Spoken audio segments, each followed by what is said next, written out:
Welcome to NEXTGames video on beating the high-tier mission battlefield Puppet in Peril on any difficulty.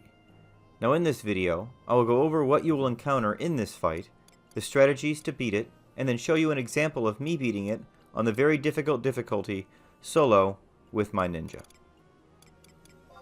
Now to get to this battlefield, you will want to go to the West Ot Urhan Baflu Thickets home point number 1.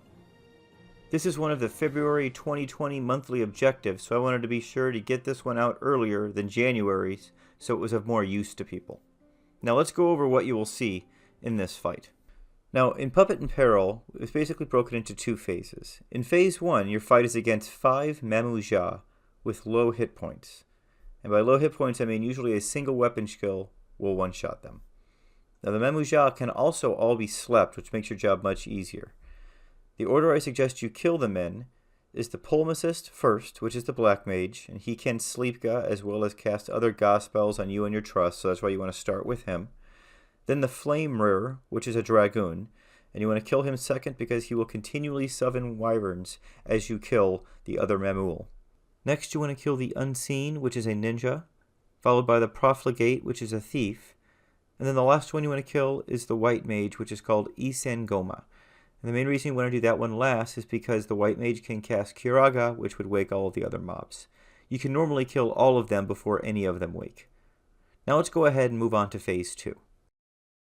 Once the Mamuja are dead, a single Lancelord Gahil Ja will spawn. The Lancelord will immediately aggro and run to wherever you are on the battlefield, so there is no time to resummon any trust that died in phase 1.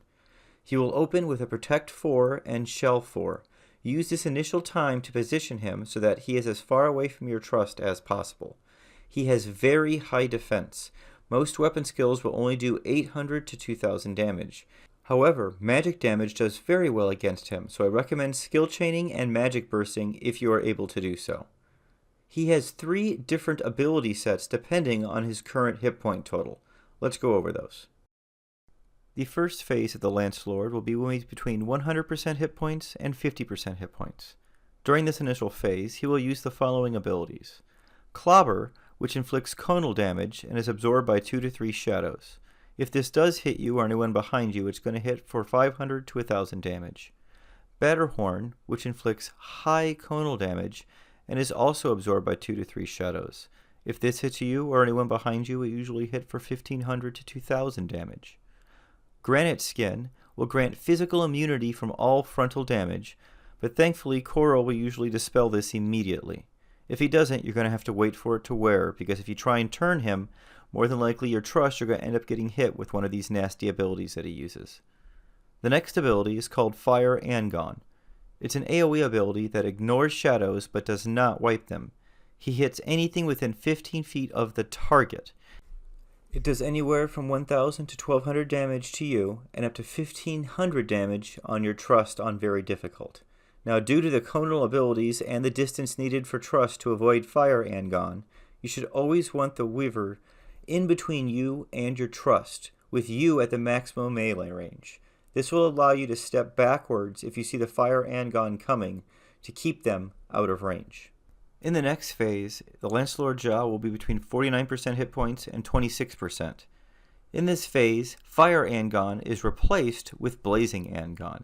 Now Blazing Angon is very similar to Fire Angon, but it does twice as much damage, so this means up to 2000 damage to you, and up to 3000 damage to your trust on very difficult. It also inflicts defense down and knock you back.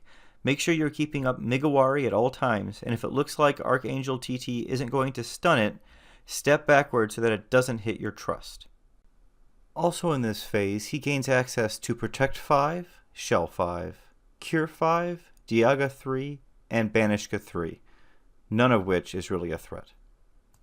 Now the last phase for the Lancelord is when he's under 25% hit points, and this is when he's the most dangerous, because Blinding Angon is replaced with Burning Memories. Burning Memories is also just like Fire Angon, but it does 3 times as much damage. So this means up to 4000 damage to you and your trust on very difficult. It will also inflict amnesia, which can be devastating as it forces you to feed him more TP while you wait for that amnesia to wear off, inducing further burning memories. He also tends to phaser this move under 25%, Megawari, Subtle Blow, and Damage Reduction gear is all critical to surviving, especially on the higher difficulties. Now let's talk about strategies for Puppet in Peril. In Phase 1, you want to make sure you have Archangel TT in your party to use Sleepga on all of the Mamuls at the very start of the fight. This will make it a very easy Phase 1. Make sure you kill in the order of Pulmacist, Flame Rearer, Unseen, Profligate, and then the Isangoma. In Phase 2, for the first 50%, simply keep him at distance from your trust and get your skill chain and magic burst rotation down to get through his high defense as quickly as you can. For the last 50%, keep Megawari up at all times and make sure you have 50 Subtle Blow at all times, which is the cap. If you have the ability to increase it with the Subtle Blow too, that would be extremely useful as well. In my video, I have it capped to a Subtle Blow of 75 due to my katana. Now you want to rely on Archangel TT to stun his nasty abilities and turn if you are feeding him too much TP, i.e. if he's going to use a TP move and you fear that Archangel TT's stun timer is not back up yet. If you're on Ninja, you can also stay turned and simply spin the Nujutsu Elemental Wheel and finish him off in a few minutes while feeding him extremely little TP that Archangel TT should have no problems keeping up with. Now, for some other strategies, you can always go NIN Dance and go ahead and stun him yourself if you're finding that Archangel TT isn't being reliable enough with his stunning, or if you actually just don't have him. Also, don't underestimate how well the Ninjutsu Elemental Wheel does on this fight. If you're having problems with his TP gain, just keep Shadows up and spin the wheel to kill him. Now, this is going to take obviously a lot of tools and time, but it's very safe. For gear in this fight, I'm using my Magic Defense gear set. This gives me capped damage reduction, capped subtle blow, and the highest magic defense bonus possible, which is the Kendutsaba +1 gear set. It also adds a plentiful amount of multi-attack gear for TP gain. Now for katanas, I'm using my Fudo Masamune Path B on level 25, which gives me 25 subtle blow 2 and a 50% chance for a follow-up attack. This pairs well with my Magic Defense gear set as it allows me to more consistently skill chain, even though I'm not in my full TP gear set, which has much higher multi-attack gear numbers on it. Now for trust in this fight, I suggest using Ulmia or Wakim for songs, Kurumuru for haste, Archangel TT for Sleepga, and Yoran Oran for cures. In the 6th party spot, you have some options depending on what you're struggling with. I use another bard for more songs, but you can also swap in an additional white mage in case Yoran dies, a mage that will use something like Bar Fire on you to help mitigate that fire and Gon damage even further, or even a backup for Koryu for her cures and haste. Just make sure that whatever you use in that 6th slot, it doesn't feed the mob any additional TP, as that is critical in this fight in making sure that you can get through it. As usual, start the fight with Yonin, Gekka, and Kaka up. Enjoy the run, everyone.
And that's it for Puppet in Peril. I hope that some found this useful. If you have any questions, be sure to post them in the comments.